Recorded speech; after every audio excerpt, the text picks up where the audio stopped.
heard Lincoln earlier today from 16 Ventures talking about how if you had owned some Bitcoin in 2017, you would have done pretty well. Well, if you'd also owned some Shopify in your portfolio would also be soaring. Shopify over the last 12 months has been a rocket ship. Just over the last Black Friday, Cyber Monday season, they did over $1 billion of transactions on their platform. So it's with great pleasure that I'd like to introduce you to my good friend, Chief Operating Officer of Shopify, Harley Finkelstein, along with AmberMac. Please welcome them on stage.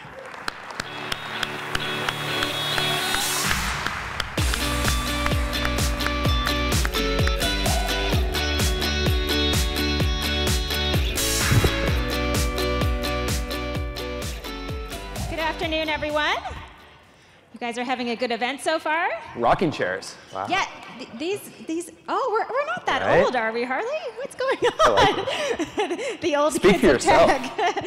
All right, well, I'm going to try not to rock too much with these. We'll try to stay as still as possible. This is pretty amazing. Just before we kind of begin, I don't know how much of you know about the history of this conference, but this conference is only a couple years old. And the neat part is every year it exponentially gets better and bigger. And I think actually something that Ottawa really has sort of gravitated to and circulated on is the fact that we actually are a city that has a competitive advantage in building great SaaS companies and now bringing great SaaS companies from all over the world together. And so to the organizers of the conference, I'm just incredibly impressed with what you guys have done here. And thank you guys for being here.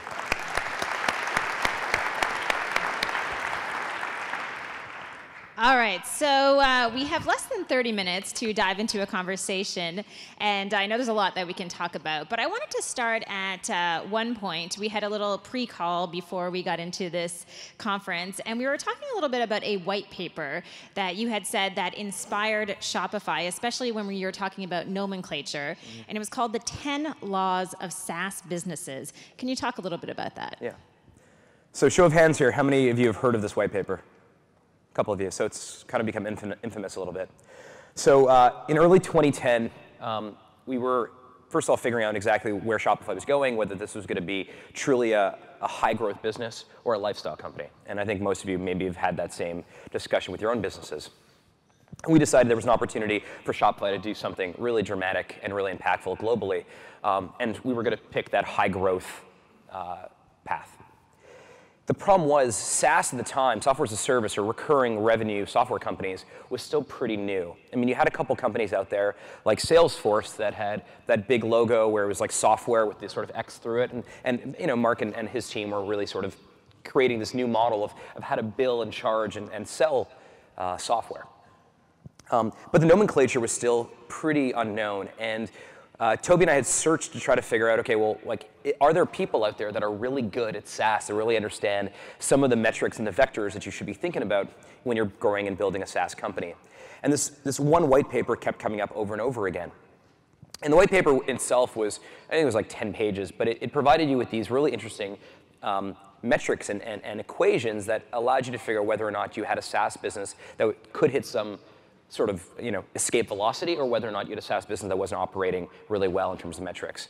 And it provided us with nomenclature like ARPU and customer lifetime value and MRR and some of the ratios that are really important, like your cost of customer acquisition relative to your customer lifetime value. And on the front page of the white paper, it said Bessemer Venture Partners. Like, wow, these guys must know a lot about SaaS. And so through that, we sort of started digging around and tried to figure out if there were anyone in our networks that knew Bessemer. And Bessemer, of course, one of the oldest venture capital firms in the world. I believe the original LP there was Dale Carnegie, not Dale Carnegie, the other Carnegie partner in the steel business. And so this is an old school firm, but really had sort of embraced SaaS.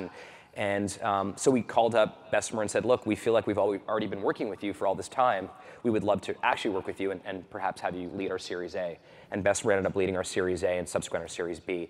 But that white paper, it still exists today. I think you showed it to me earlier today. It's still online. And the nomenclature, the ratios, the metrics that it provides, I think are as applicable to any SaaS business today as it was, 7 or 8 years ago. And it was very impactful, particularly on me and helping me understand how to run a SaaS business. In the early days of Shopify, I'm sure if there were different founders, they may have been tempted to potentially target larger businesses. They may have not have wanted to go after the entrepreneurs. After all, I'm sure there's many people who think that dealing with small-time entrepreneurs who are living in rural areas would be a difficult journey in some ways. Why is it that you focused on that audience that is sometimes forgotten? So there is a bit of a connotation or reputation in the tech industry in general that SMBs and entrepreneurs are not a great customer base. They're not a great demographic. And there's a couple exceptions to that rule. One that comes up a lot is Intuit, which I believe has, I think Intuit and QuickBooks has about 85% market share in terms of SMB cloud accounting, which is pretty amazing, and huge kudos to those guys. But a lot of other companies have tried to make a go at SMB software and have not had a great time doing it, mostly because in most software industries, what happens is there's a natural graduation as you grow.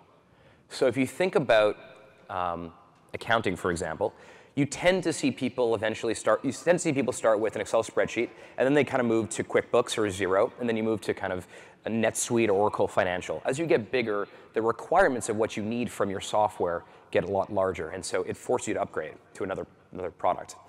If you think of email marketing, for example, most people would start with email marketing using their BCC line in a regular, in Gmail, and then would move to something like MailChimp, and eventually maybe they go to ExactTarget. And again, natural graduation as you get bigger. But there are some businesses and some companies out there that actually scale from sort of, from cradle to massive scale. And we initially focused on SMEs because we felt that was the most underserved market. The big companies all had a ton of software available to them at those massive price points from Oracle and SAP and Hybris and ATG, Magento. IBM WebSphere had been around for a while. So we felt that the bigger merchants really had a selection of software to choose from, but the SMBs absolutely did not. And so that was initially why Toby wrote the software and focus on SMBs. What happened, though, around 2013, 2014 was that we noticed that some of the businesses that started on Shopify around their mom's kitchen table, they had grown to be $100 million, $200 million a year businesses. And the insight there was they were not graduating off the platform. They weren't saying, we got to re-platform to Magento or ATG or Hybris or Demandware, which is now owned by Salesforce. They were staying on Shopify, and they continued to grow. And so we looked at it and said, oh, this is pretty interesting. Maybe Shopify can provide not just the tools that entrepreneurs need when they're getting started, but also the tools that, as they scale, they would require. And we were very cognizant not to shift up market, but rather to stretch up market. And the idea is that Shopify still will always be focused on SMBs and entrepreneurs because those are the people creating new businesses. And those that succeed will eventually become Shopify Plus merchants longer term and take a bunch of new services from us like payments and shipping and even capital. But being the company that entrepreneurs and SMBs think about first when they're starting a new business, we think is the best positioning we can possibly have. And the irony of Shopify Plus that many of you may have heard on the last earnings call is that today, or I should say Q3, more than half of the new Shopify Plus merchants were new to the platform. They weren't upgrades.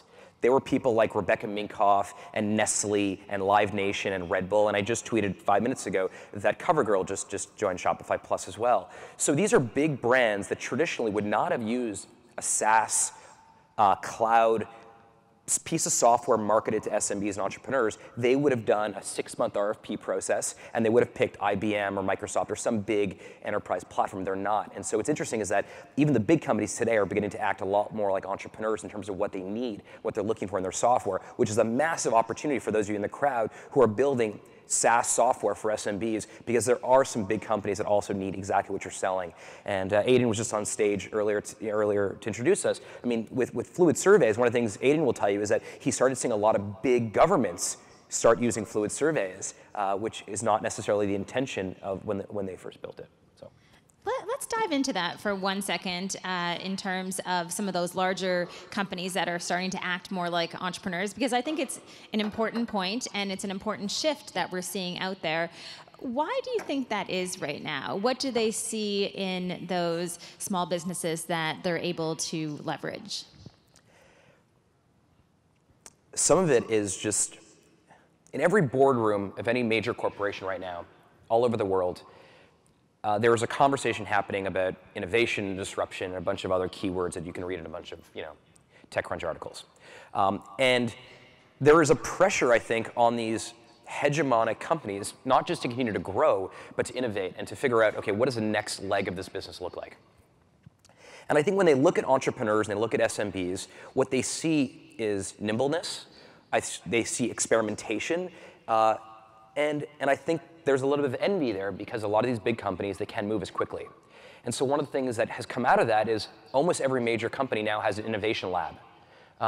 That's ridiculous. Just because you have a group, like if you have a 10,000 person company and you have a group of 4 people in an innovation lab, doesn't mean you're innovating. It means you've checked a box and maybe you can tell your board you have an innovation lab, but you don't really see that much innovation coming out of these innovation labs, ironically.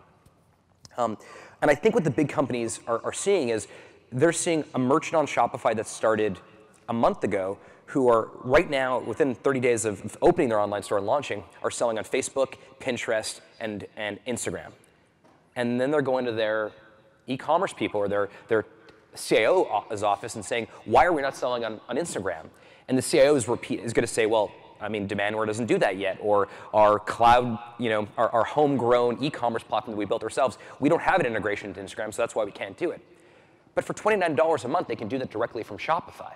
And so I think what you're seeing now is you're seeing these big brands like CoverGirl or Rebecca Minkoff or these companies that have been around for a while saying, we want to be everywhere where our customers are, and an easier way to do that is with a platform like Shopify as opposed to doing a 6-month process. And actually what we see often is a lot of these big brands, when they first come to us, they don't come to us with their entire portfolio of online stores.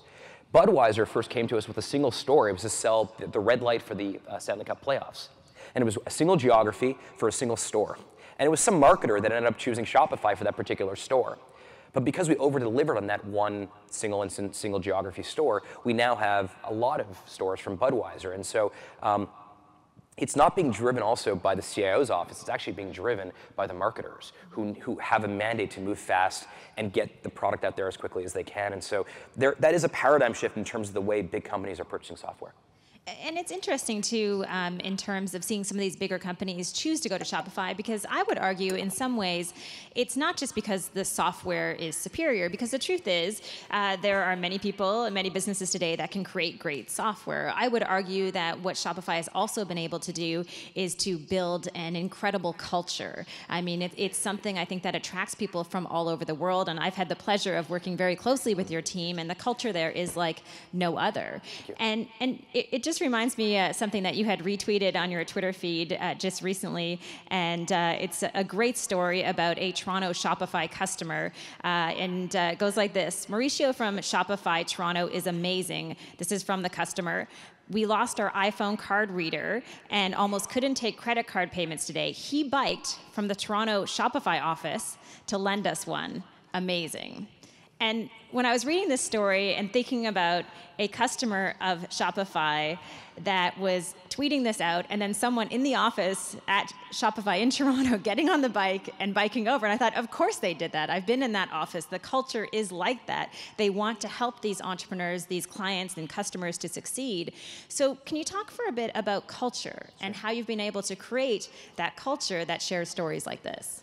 So to set the context, it wasn't just some random day. First of all, it was Black Friday. And if a merchant of ours doesn't have their card reader and can't accept payments on Black Friday, that really sucks.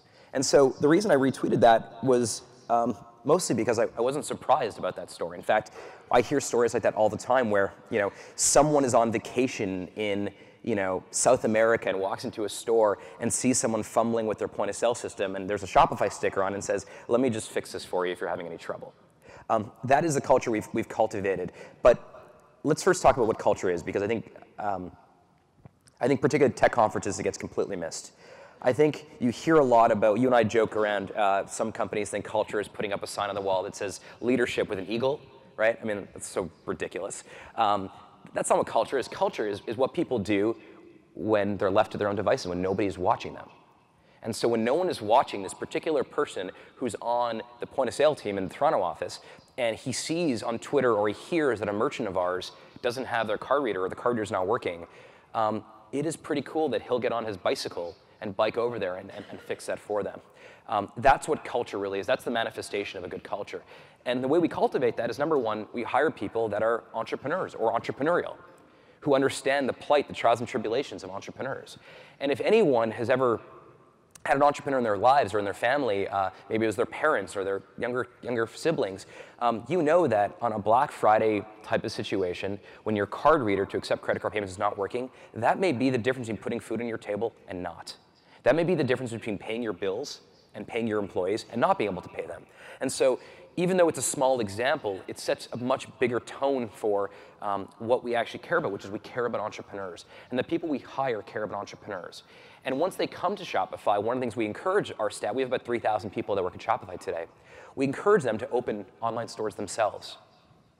And we have people that work for us on our team who have stores that are doing hundreds of thousands of dollars every single year concurrently while they're running one of our teams inside of Shopify. And that builds empathy in a way that they would never have otherwise, because they actually understand what all those 500,000 merchants that use our software are thinking.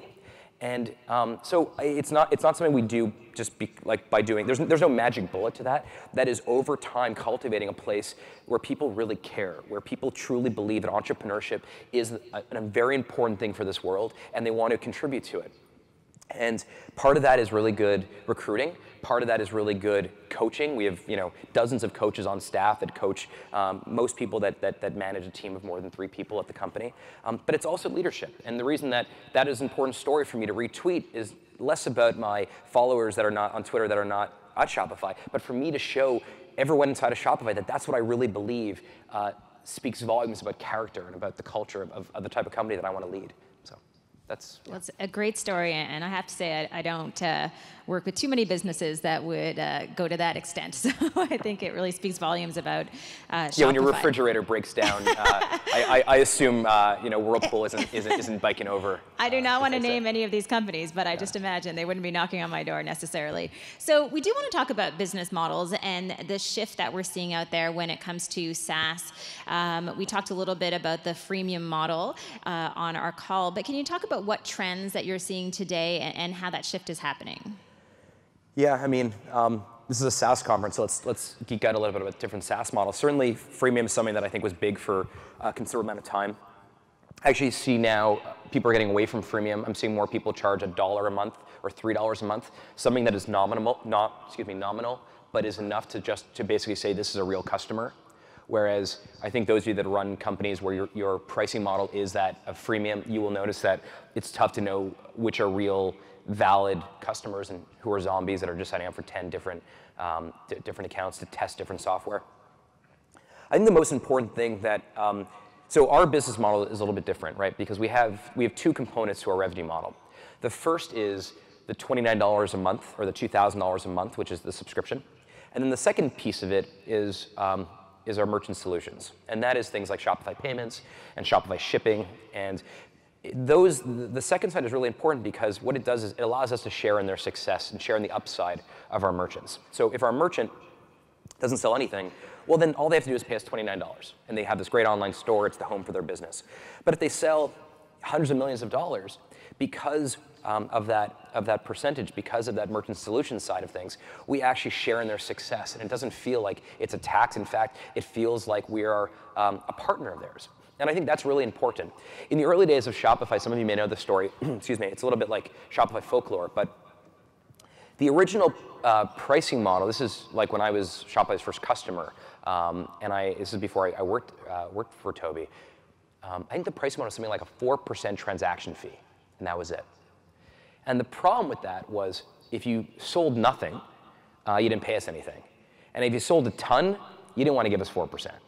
Because in those early days, most of the people that were selling on Shopify were not original manufacturers. They were resellers, they were curators, they were people that were reselling someone else's product. And so they didn't have keystone type profit margins. It wasn't 100% or even 50%. They may have had a 10% profit margin.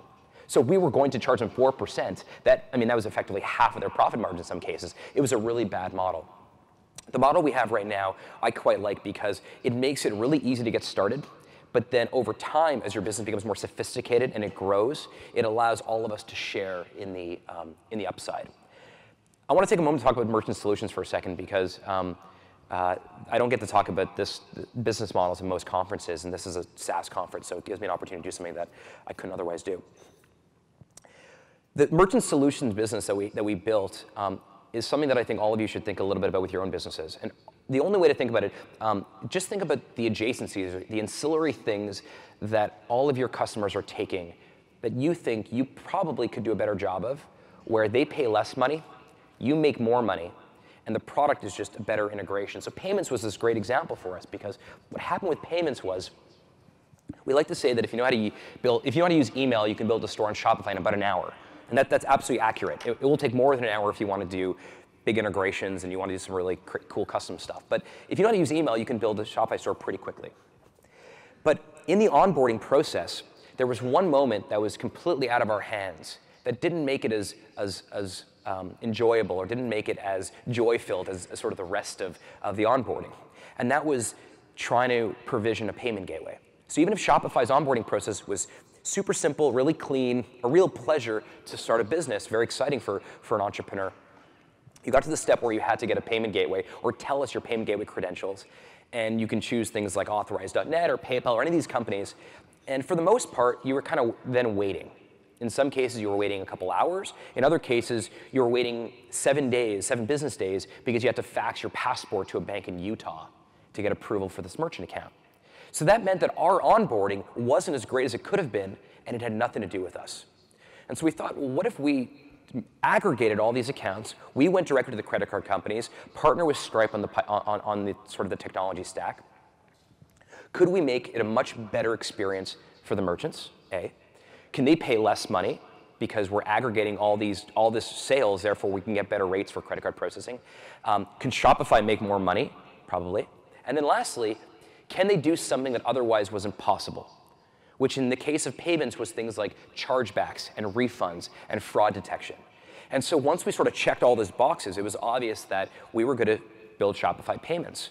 And then we did, subsequently we did it with shipping as well. Shipping was actually more around the pricing of it. We felt, what if we went to Canada Post or USPS or DHL and we asked them for rates that they traditionally only gave to Walmart?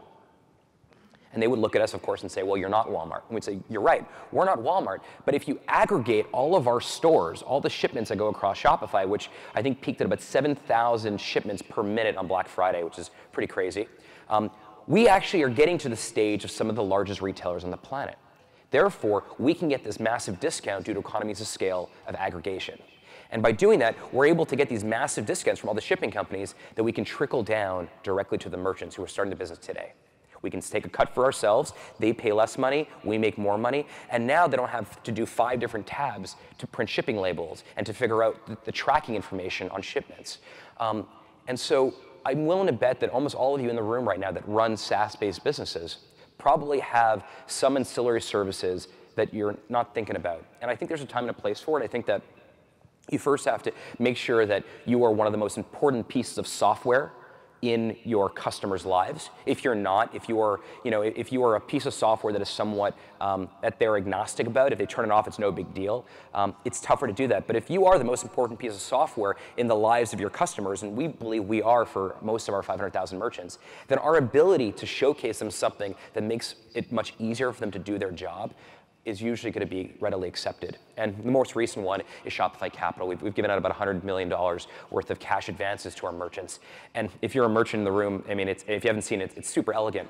Because we have so much data, we can simply show them an alert or a pop-up in their Shopify admin that says, you now qualify for a $30,000 cash advance. Click here. And they click there, and the money goes directly into their bank accounts. That is something that most small businesses never thought imaginable.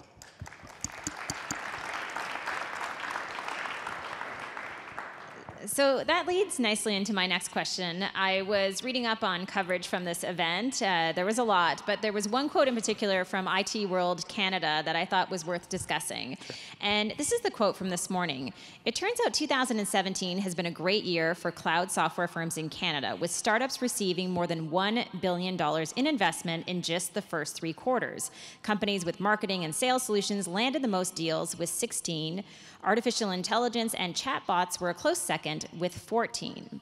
So my question to you is, how do we keep up this momentum? Yeah, it's a good question. I think we keep up this momentum by being authentic with the things that we're not good at and doubling down on things we are very good at. So most Canadian technology companies that have Canadian leaders and Canadian founders, they tend to be incredibly savvy when it comes to building product and a little bit modest when it comes to marketing.